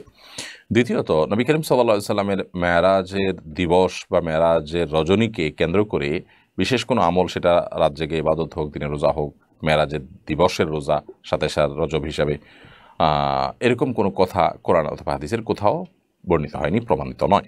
যার কারণে মেরাজের রোজা বলতে কোনো বিষয় কোরআন হাদিসের আলোকে অথেন্টিক না। আমরা মেরাজ থেকে শিক্ষা গ্রহণ করুন। নবী সাল্লাল্লাহু আলাইহি ওয়াসাল্লাম মেরাজ থেকে সালাত আদায় 5 ওয়াক্ত, আল্লাহ তাআলার অনেকগুলো আদেশ নিষেধ, অনেকগুলো সতর্ক বা কি করণ তিনি এনেছেন, সেই জিনিসগুলো আমরা নিয়ে আসবো ইনশাআল্লাহ তাআলা। এইচএম রাশিদুল ইসলাম জীবন আপনি লিখেছেন, অমুসলিম বাসার খাবার খাওয়া যাবে কিনা? আমার প্রতিবেশী অমুসলিম, তার বাসা থেকে মাঝে মধ্যে ফল পাঠান, সেটা কি খেতে পারবো? অমুসলিমরা তাদের বাসা থেকে ফল টল পাঠালে সেটা আপনি খেতে পারেন, কোনো অসুবিধা নেই। তাদের কোনো খাবার যদি আপনার জন্য পাঠানো হয় সেটা যদি হালাল হয় সেটা খেতে কোনো সমস্যা নেই। সাহাবায়ে কেরাম অমুসলিমদেরকে দাওয়াত করে খাইয়েছেন, তাদের বাসায়ও খেয়েছেন। নবী সাল্লাল্লাহু আলাইহি ওয়াসাল্লাম অমুসলিমদের দাওয়াত খেয়েছেন, বিধায় এটা মৌলিকভাবে হারাম করা বিষয় না। তাদেরকে অঙ্গ বন্ধু হিসাবে গ্রহণ করা, তাদের বন্ধু হিসাবে গ্রহণ করে মুসলমানদের শত্রুতার জায়গা নিয়ে যাওয়া, এগুলো হলো নিষিদ্ধ। ঈশা জাহান লিমো এআইডি থেকে আপনি লিখেছেন, হলে থাকার দরুন অন্য ধর্মের মেয়েদের সাথেও এক রুমে থাকতে হয়, ওরা জোর করে কিছু খেতে বললে সবসময় না করা যায় না, অভদ্রতা হিসেবে ধরে। আমি জানতে চাচ্ছি, অন্য ধর্মের মেয়েরা যদি ওদের রান্না করা কিছু খেতে দেয় তা খাওয়া যাবে কিনা? যদি হালাল হয় খেতে পারে, তারা মাছ রান্না করেছে, হালাল মনে হলে আপনি খেতে পারেন। বাট তারা যদি কোনো প্রাণীর গোশত দেয়, তো গোশতটা যদি তাদের জবাই করা পশুর হয় তাহলে মুশরিক হলে সেটা আপনি খেতে পারবেন না, এটা হলো একটা বিষয়। অতএব তারা যদি আপনাকে হালাল কোনো খাবার দেয়, নর্মাল কোনো খাবার দেয়, সেটা আপনি খেতে কোনো অসুবিধা নেই। এরপরে মারিনা পারভিন মিষ্টি এআইডি থেকে আপনি লিখেছেন, আমার ছেলের বয়স 21 মাস, ও অনেক দুষ্টুমি আর জেদ করে, নামাজ পড়া দেখলেই কান্নাকাটি করে, আসর আর ফজরের সময় বেশি কান্নাকাটি করে, প্রতিকার কি? বোন মারিনা, আপনার বাচ্চার যে বয়স, সে বয়সে একটু চঞ্চলতা করা এটা এ যুগে বাচ্চাদের জন্য অস্বাভাবিক নয়। তবে নামাজ দেখলেই কান্নাকাটি করা এটা শয়তানের খোঁচাখুচির কারণে হতে পারে, শয়তান খোঁচাখুচি করে, দুষ্ট জিনের উপদ্রব থাকে, সেগুলোর কারণে হতে পারে। আবার অনেক সময় বাচ্চারা মাদের একাগ্রচিত্তে কোনো কাজ করতে দেখলে এমনিতেই তাদের প্রকৃতিগতভাবে তারা একটু অস্থির হয়ে ওঠে, সেটাও হতে পারে। বিধায় আপনি যথাসম্ভব তাকে ঘুম পাড়িয়ে নেবেন বা অন্য কারোর কাছে দিবেন, সে চেষ্টা করবেন। যদি সেরকম কেউ না থাকে তাহলে সেক্ষেত্রে তার কান্নাকাটির ফাঁকি আপনি সালাত আদায় করে ফেলবেন। আর রুকিয়ার অ্যাপগুলো থেকে আপনি কোনো একটা অ্যাপ ভালো নামায়া এগুলো তেলাওয়াত আপনি চালাও করে রাখতে পারেন, বাচ্চা যেন শুনতে পায়। আশা করা যায় ইনশাআল্লাহ যদি সে রিলেটেড সমস্যা হয়ে থাকে তাহলে সমস্যার সমাধান হবে। নিঝুম নিশি আইডি থেকে আপনি লিখেছেন, আমাদের এলাকায় অনেকে বলে মাগরিবের আজানের সময় কিছু খাওয়া ঠিক না, এটা ইসলামের দৃষ্টিতে কতটা সঠিক? মাগরিবের আজানের সময় কোনো কিছু খাওয়া ঠিক না এরকম কোনো কথা কোরআন হাদিসে কোথাও বলা হয়নি। এটা একেবারেই কুসংস্কারের জন্য বিশ্বাস। দিন এবং রাত 24 ঘন্টার ভিতরে এমন কোনো সময় নেই যে সময়টাতে খাওয়ার ব্যাপারে শরীয়তের কোনো বিধিনিষেধ আরোপ করা হয়েছে যে এই সময় খাওয়া ঠিক না, এই সময় খাওয়া ভালো না। ঘুমের ব্যাপারে বলা হয়েছে মাগরিবের পরে ঘুমানো ভালো নয়, এশার আগে। নবী সাল্লাল্লাহু আলাইহি ওয়াসাল্লাম এই সময়ের ঘুমটাকে অপছন্দ করতেন। এটি এশার নামাজকে রিস্কের মধ্যে ফেলে দিতে পারে, সেটি ভিন্ন বিষয়। বাট এর বাইরে আপনার এশার মাগরিবের সময় খানা খাওয়া নিষেধ, পান করা নিষেধ, এরকম কোনো কথা কোনো দেশে বলা হয়নি।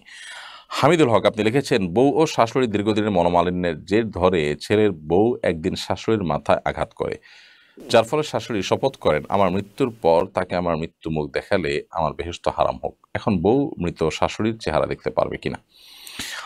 প্রথম কথা হলো যে দুজনে জীবিত আছেন, প্রশ্ন থেকে বোঝা যাচ্ছে।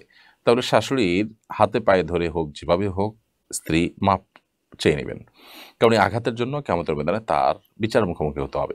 শাশুড়ির মৃত্যুর পর তার চেহারা তিনি দেখলে কি হবে, না দেখলে কি হবে, উভয়ের জন্য এখানে কল্যাণ অকল্যাণের কোনো বিষয় নেই। বরং শাশুড়ির যে হক নষ্ট করেছেন সেটা তিনি মাফ না করলে সেটার জন্য কিয়ামতের ময়দানে তার জাহান্নামে যেতে হতে পারে। বিধায় যেই বিষয়টা নিয়ে আমাদের ফোকাস করা উচিত, যে বিষয়টা নিয়ে আমাদের অরিড হওয়া উচিত, সেটা নিয়ে আমরা অরিড না হয়ে অন্য বিষয় নিয়ে অরিড হচ্ছে, আমাদের কাছে এগুলো অনেক বড়। কারণ মৃত্যুর পর কেউ চেহারা দেখলে কি না দেখলে কি কিছু আসে যায় না। অতএব এখানে বৌমার উচিত শাশুড়িকে যে কোনো মূল্যে তার কাছ থেকে ক্ষমা আদায় করে নেওয়া, হাতে পায়ে ধরে চোখের পানি ফেলে কান্নাকাটি করে নিজের ভুল বুঝতে পেরে নিজেকে বিনয়ী করে অপমানিত করে যেভাবে হোক তিনি তার এই মামলাটাকে নিষ্পত্তি করে নেবেন শাশুড়ির কাছ থেকে। ব্যাস, সেক্ষেত্রে তো আর কোনো কথা থাকে না। সেক্ষেত্রে তো তিনি তার বৌমার শাশুড়ির মুখ দেখতেই পারেন মৃত্যুর পর, সেক্ষেত্রে তার বৌমার শাশুড়ির জেদ থাকছে না। আর যদি শাশুড়ি এরকম কথা বলেও থাকেন তো সেক্ষেত্রে শাশুড়িও ভুল করেছেন, কারণ এটা না হলে আমার যেন জান্নাত হারাম হয়, এগুলো মূর্খতা সুলভ কথা। জান্নাত এটা মামুর বাড়ির আবদার বা মায়ের হাতের মোয়া, এই টাইপের কোনো জিনিস না যে আমি চাইলে গেলাম না চাইলে না গেলাম। জান্নাত না গেলে আপনার ঠিকানা হবে জাহান্নাম, আপনি কি সেটা চাইবেন? তো জাহান্নাম কি, জাহান্নাম সম্পর্কে ধারণা না থাকার কারণে এই ধরনের অধ্যত্বপূর্ণ কথা আমরা বলি এবং এই ধরনের মূর্খতা সুলভ কথা আমরা বলি, এটা বলা উচিত না। বরং মনে কষ্ট থেকে আপনি বলেছেন যে হ্যাঁ আমার মৃত্যুর পর তুমি আমার চেহারা দেখবা না, এইটুকু জাস্ট কষ্টের জাহিরের জন্য আপনি বলতে পারেন কথার কথা, কিন্তু তার সাথে এই জান্নাতকে রিলেট করা উচিত না। যদিও এই রিলেট করার কারণেই যে আপনার আল্লাহ জান্নাত হারাম করে দেবে এরকম না, তবে জান্নাত সম্পর্কে আপনার ধারণা নাই এবং অজ্ঞানতা আছে, সেটি আপনার ইমানের দুর্বলতার প্রমাণ।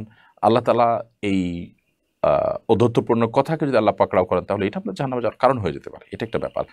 সেজন্য আল্লাহ তাআলার কাছে শাশুড়িরও তওবা করা উচিত, এরকম কথা বলা উচিত না। আর বৌমারও এই মামলাটা নিষ্পত্তি করে ফেলা উচিত। তবে যদি শাশুড়ি নিষেধ করে থাকেন তাহলে সেক্ষেত্রে বৌমা জোর করে তার মৃত্যুর পর তার এই চেহারা দেখার চেষ্টা করা উচিত না। ঈশা জাহান দীপা লিখেছেন, আলহামদুলিল্লাহ আমার 3 কন্যা, এজন্য অনেকের খারাপ মন্তব্য শুনতে হয়, করণীয় কি? 3 কন্যার বাবা মা তারা তো সৌভাগ্যবান, নবী সাল্লাল্লাহু আলাইহি ওয়াসাল্লাম তাদের জন্য জান্নাতের জিম্মাদার নিয়েছেন, জান্নাতের ওয়াদা করেছেন। বিধায় কেউ যদি খারাপ কথা বলে এটা তার অজ্ঞানতার কারণে বলে থাকে, বিধায় আপনি এটা অ্যাভয়েড করবেন এবং নবী সাল্লাল্লাহু আলাইহি ওয়াসাল্লামের আপনার জন্য যে ভালো কথা আছে সেগুলো শুনবেন। সেগুলো শোনার পর আপনার মন আনন্দে মেতে ওঠার কথা, আপনি খুশি হওয়ার কথা, আর কারোর কোথায় আপনার মন খারাপ হওয়ার কথা নয়, যে নবী সাল্লাল্লাহু আলাইহি ওয়াসাল্লামের কথার প্রতি আপনার সে বিশ্বাস এবং ইয়াকিন থেকে থাকে। সাইফুর রহমান আপনি লিখেছেন, বিদায় জানানোর সময় আমরা আল্লাহ হাফেজ বলে থাকি, এটা কি কুসংস্কার? এক্ষেত্রে বিদায় জানাতে কি বলা যেতে পারে? বিদায় জানানোর সময় আমরা আল্লাহ হাফেজ বলি, অনেকে আল্লাহ হাফেজ বলি, অনেকে ফি আমানিল্লাহ বলি। আল্লাহ হাফেজ মানে আল্লাহ সংরক্ষণকারী, ফি আমানিল্লাহ মানে আল্লাহর নিরাপত্তা তুমি আছো, কোনো অসুবিধা নেই এগুলো বলাতে। তবে সুন্নাহ না এগুলো বলা জায়েজ, জাস্ট এটুকু। এগুলোকে সুন্নাহ মনে করা ভুল। সুন্নাহ হলো কাউকে বিদায়ের সময় আস্তাউদিউল্লাহ বলা। সংক্ষেপে যদি বলতে চান তাহলে শুধু আস্তাউদিউল্লাহ, অর্থাৎ তোমাকে আল্লাহ তাআলার হেফাজতে আমি অর্পণ করলাম। আবার আপনি যদি এটাকে পুরো দোয়াটা পড়তে চান তাহলে আস্তাউদিউল্লাহ দীনাকুম ওয়া আমানাতাকুম ওয়া খাওয়াতিম আমালিকুম, অর্থাৎ তোমার দিন এবং তোমার ইমানকে আমি আল্লাহর উপরে অর্পণ করলাম, তুমি সফরে বের হচ্ছ বা বিদায় নিচ্ছ, চলে যাচ্ছ, আল্লাহ যেন তোমাকে তোমার ইমান তোমার দিনকে হেফাজত করে এবং তোমার শেষ পরিণতি যেন ভালো হয়। ইমানদার সবসময় আখিরাত রিলেটেড বিষয়গুলোকে নিয়ে ভাববে, কারণ সেটাই তার জীবনের আসল পাঠ। বিধায় সেই জায়গা থেকে আপনি ওই পুরো দোয়াটা পড়বেন, আস্তাউদি আল্লাহ দীনাকুম ওয়া আমানাতাকুম, তোমার দিন এবং তোমার আমানতকে আল্লাহ তাআলা হেফাজত করুক, ওয়া খাওয়াতিম আমালিকুম, এবং তোমার আমলকে আল্লাহ তাআলা বা তোমাদের আমলকে আল্লাহ তাআলা হেফাজত করুক। আর যদি পুরো দোয়া মুখস্থ না থাকে, শুধু আস্তাগফিরুল্লাহ বললেন। বাকি ফি আমানিল্লাহ বা আল্লাহ হাফেজ, এটাতে ওই দোয়ার মর্ম আসে, আল্লাহ হেফাজত করুক, আল্লাহ নিরাপত্তায় তোমাকে দিলাম, ওই দোয়ারই মর্মটা চলে আসে। বিধায় মাহফিলে যদি আসতে চান, সম্পূর্ণ পর্দার মধ্যে পর্দার সাথে যদি আসতে পারেন, এবং সাধারণত মাহফিলে আসতে গিয়ে কোনো ফিতনার দুয়ার উন্মোচন হয় না, তাদের মধ্যে পার্টিশন থাকে, সম্পূর্ণ পর্দা থাকে এবং তাদের ওয়াশরুমের ব্যবস্থা থাকে, তো এটা থাকতে পারে। আর সেই সাথে যদি প্রজেক্টর ব্যবহার, আর এর বাইরে অনেক জায়গায় ওয়াজ মাহফিল উপলক্ষে বিভিন্ন বাজার বসে, মেলা বসে, মহিলারা ওয়াজ মাহফিলের নাম দিয়ে সে মেলাতে যদি ঘোরাঘুরি। এরপরে সৈকত আসওয়াত এই আইডি থেকে আপনি লিখেছেন, আমার অফিসের এক ভাই আমাকে কাজের ফাঁকে দোয়া করার উদ্দেশ্যে বলেন, আল্লাহ আপনাকে জান্নাত নসিব করুন। জীবিত মানুষকে কি সরাসরি এভাবে দোয়া করার ব্যাপারে কোনো বিধিনিষেধ আছে? না, জান্নাত তো জীবিত মৃত যে কোনো ব্যক্তির জন্য কামনা করা যেতে পারে। আমরা নিজেদের জন্য আল্লাহর কাছে জান্নাত চাই, জান্নাত চাইবা তখন ফেরদাউস চাইবা, জান্নাতুল ফেরদাউস চাইবা, এটা সবচেয়ে উঁচু পাপের জান্নাত। সেজন্য জীবিত মানুষ নিজের জন্য যদি জান্নাত চাইতে পারেন, তো আরেকজনের জন্য জান্নাত চাইতে কেন পারবে না? কোনো অসুবিধা নেই। আয়েশা আক্তার জুই আপনি লিখেছেন, মুসা আলাইহিস সালাম নাকি আজরাইলকে থাপ্পড় দিয়ে চোখ কানা করে ফেলেছিল, এটা কি সত্য? প্রথম কথা হলো, যাকে আমরা আজরাইল বলছি তিনি মূলত মালাকুল মউত। মালাকুল মউত মানে হলো মৃত্যুদূত। তো মৃত্যুদূত তাকে আপনার মালাকুল মউত বলা হয়েছে কোরআনে কারীম, এবং হাদিসে বুখারীতে বর্ণিত হয়েছে যে মালাকুল মউত যখন মুসা আলাইহিস সালামের জান কবজ করার জন্য এসেছেন, তিনি তাকে চড় কষে দিয়েছেন এবং তার একটা চোখ কানা হয়েছে, যদি আল্লাহ তাআলা পরে সেটা সুস্থ করে দিয়েছেন। মানুষ তো না, কিন্তু তিনি মৃত্যুবরণ করতে চাচ্ছেন না। তো আল্লাহ রাব্বুল আলামিন তখন ফেরেশতাকে মালাকুল মউতকে বললেন, তুমি যাও। তিনি কতদিন পৃথিবীতে বেঁচে থাকতে চায়, তার হাত রাখতে বলো এর উপরে, যতগুলো চুল তার হাতের নিচে পড়বে, পশম পড়বে, এর উপরে হাত রাখেন, যতগুলো চুল পড়বে ততগুলো বছর আপনি হায়াত পাবেন। তখন মুসা আলাইহিস সালাম বললেন যে এরপর তো মৃত্যুবরণ করতে হবে। মুসা আসলাম বলছেন, তাহলে আর লাভ কি? মানে একসময় যখন মারাই লাগবে, চলেই যেতে হবে, তাহলে আর লাভ কি? একজন ইমানদার প্রশংসনীয় বিষয়, ইবাদত করার জন্য দুনিয়াতে বেঁচে থাকার চেষ্টা করা, দুনিয়া ভোগ করার জন্য নবী বা রাসূল বা আল্লাহর কোনো প্রিয় বান্দারা থাকতে চান না, মূলত এখানে সেই ব্যাপারটা ঘটেছে। আর এরপর তিনি অবশ্য বলেছেন যে না, তাহলে আর লাভ কি, তাহলে এখনই চলে যাই। আমি নকল করে দাখিল ইন্টারে ভালো রেজাল্ট করেছি, এই সার্টিফিকেট দিয়ে আমি চাকরি করছি, যে নকল না করেও আমার থেকে যোগ্য হয়েও সার্টিফিকেটের কারণে চাকরি পেল না, আমি কি তার হক নষ্ট করে গুনাহগার হব? আমার উপার্জনকে হারানো হচ্ছে। আপনি যদি তাহলে সেক্ষেত্রে আপনার উপার্জন হালাল, তবে আপনি যে অসৎ উপায় অবলম্বন করে সার্টিফিকেট নিয়েছেন, সেটা করে আপনি অন্যায় করেছেন, গুনাহের কাজ করেছেন, প্রতারণা করেছেন। সেজন্য আল্লাহর কাছে আপনার তওবা করতে হবে, ইস্তেগফার করতে হবে এবং ক্ষমা প্রার্থনা করতে হবে। এরপরে নুজহাত, এই মর্মে একটা হাদিস আছে বিশেষ পদ্ধতি সালাত এবং বিশেষ পদ্ধতি দোয়ার কথা। সেই হাদিসের সনদে মুহাদ্দিসরা অনেকে আপত্তি তুলেছেন, তবে কোরআনে কারিমে সুনির্দিষ্ট কোনো দোয়া নেই যে এটা পড়লেই আপনার স্মৃতিশক্তি বৃদ্ধি হবে। হ্যাঁ, রুকিয়ার অংশ হিসাবে ওলামা ইকরাম নিজস্ব অভিজ্ঞতার আলোকে আল্লাহ নেককার বান্দাগণ বিভিন্ন দোয়া সাজেস্ট করে থাকেন, যেগুলোর মাধ্যমে মানুষের স্মৃতিশক্তি বৃদ্ধি হতে পারে। বিশেষ করে আপনার মানুষ পড়া যাতে তার ভালো হয়, মানুষকে যেন বোঝাতে পারে, সেজন্য মুসা আলাইহিস সালামের যে দোয়া ছিল সেটি রব্বি ইশরাহ লি সাদরি ওয়া ইয়াসসির লি আমরি ওয়াহলুল উকদাতাম মিন লিসানি ইয়াফকাহু কাটিয়ে দিন, এবং যেন আমার মানুষকে বোঝাতে পারে সেই তৌফিক দান করুন। তো এই দোয়া আপনি পড়তে পারেন। এছাড়া বিসমিল্লাহ বলে আল্লাহর নাম নিয়ে শুরু করবেন, আল্লাহর কাছে সাহায্য নিয়ে করবেন, ইনশাআল্লাহ শুরু করবেন, আশা করা যায় আল্লাহ তাআলা আপনাকে সাহায্য করবেন। আসাদ মিয়া এটা থেকে লিখেছেন আপনি, আড়াই সিধা লতিফ বাড়ির এক স্ত্রীর প্রশ্ন, স্ত্রীর নামের শেষে স্বামীর নাম যুক্ত করা জায়েজ কিনা? স্ত্রীর নামের শেষে স্বামীর নাম যুক্ত করলে গুনাহ হবে না, তবে এটা সুন্নাহর খেলাফ, সুন্নাহর পরিপন্থী অনুত্তম কাজ। ছেলে হোক আর মেয়ে হোক, নামের শেষে বাবার নাম, দাদার নাম, বংশের নাম থাকবে। স্বামী স্ত্রী পরস্পরের নামের অংশকে নামের সাথে জুড়ে দেওয়া এটা সুন্নাহ নয়, কারণ নাম এটা মানুষের পরিচয়ের ব্যাপার, আর পরিচয় এটা পরিবর্তনশীল না। আজকে স্বামী স্ত্রীর মধ্যে সম্পর্ক আছে, কালকে সম্পর্ক না থাকলে তখন কি হবে? এই জন্য পরিচয় হয় স্থায়ী, সেখানে বাবার নাম, বংশের নামটা থাকবে। কোনো মেয়ের নাম যদি হয় ধরা যাক ফাতেমা এবং তার বংশ যদি হয় পাটোয়ারি, তাহলে ফাতেমা পাটোয়ারি হবে, অথবা তার বাবার নাম যদি হয় আবদুল্লাহ, তাহলে ফাতেমা বিনতে আবদুল্লাহ হবে। এভাবে হওয়া উচিত। স্বামীর নাম সাথে থাকাটা অনুত্তম এবং সুন্নার খেলাফ। মোহাম্মদ রাকিব হাসান আপনি লিখেছেন, বইয়ের উপযুক্ত নাম কি পাওয়া গেছে? হ্যাঁ, আমাদের তারাবির সার সংক্ষেপের যে বইটা আমরা বের করতে যাচ্ছি ইনশাল্লাহ, এটার জন্য অনেকগুলো নাম এসেছে, এখন আমরা চূড়ান্ত করতে পারিনি।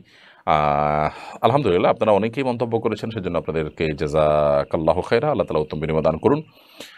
আপনারা সবাই যা যা চেষ্টা করেছেন, তবে আমরা কয়েকটা নাম চুজ করেছি, আশা করছি কাল পরশুর মধ্যে সেটা চূড়ান্ত করে আপনাদেরকে জানাতে পারবো। এরপরে রোকাইয়া আপনি লিখেছেন, আমাদের এলাকার মৃত ব্যক্তির জন্য যারা কবর খোঁড়ে 1-2 সপ্তাহ পর তাদের দাওয়াত দিয়ে খাওয়ানো হয়, এই রেওয়াজ সম্পর্কে কিছু বলবেন? মৃত ব্যক্তির জন্য যারা কবর খুঁড়বে, এটা তাদের চ্যারিটি হওয়া উচিত, সেবামূলক কাজ হওয়া উচিত, আল্লাহর জন্য হওয়া উচিত, এটা কোনো বিনিময় নেওয়া উচিত না। আর যদি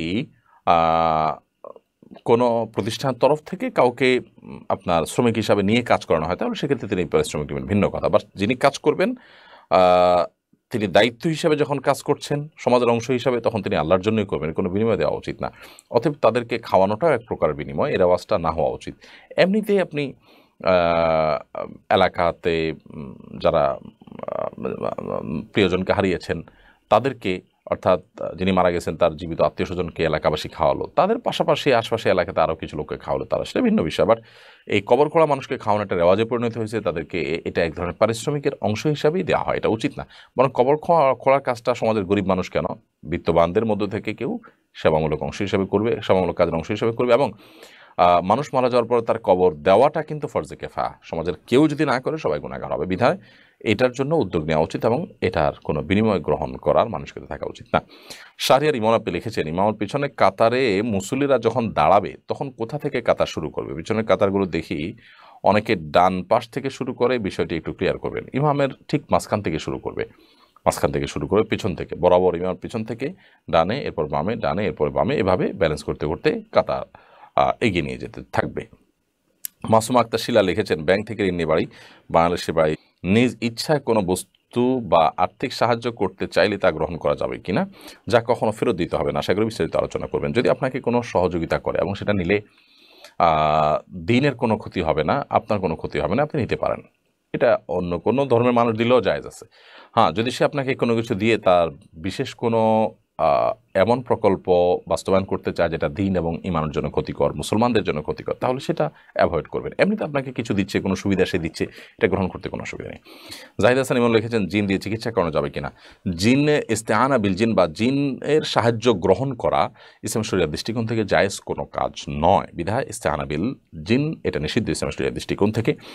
তবে কোনো কোনো ক্ষেত্রে খুব লিমিটেড পরিসরে তাদের সহযোগিতা ভাবে না জায়েজ এবং গুনাহের কথা, এভাবে ট্রিটমেন্ট করা জায়েজ নয়। প্রিয় দর্শক, দেখতে দেখতে আমরা অনুষ্ঠান একেবারে শেষ প্রান্তে চলে আসছি।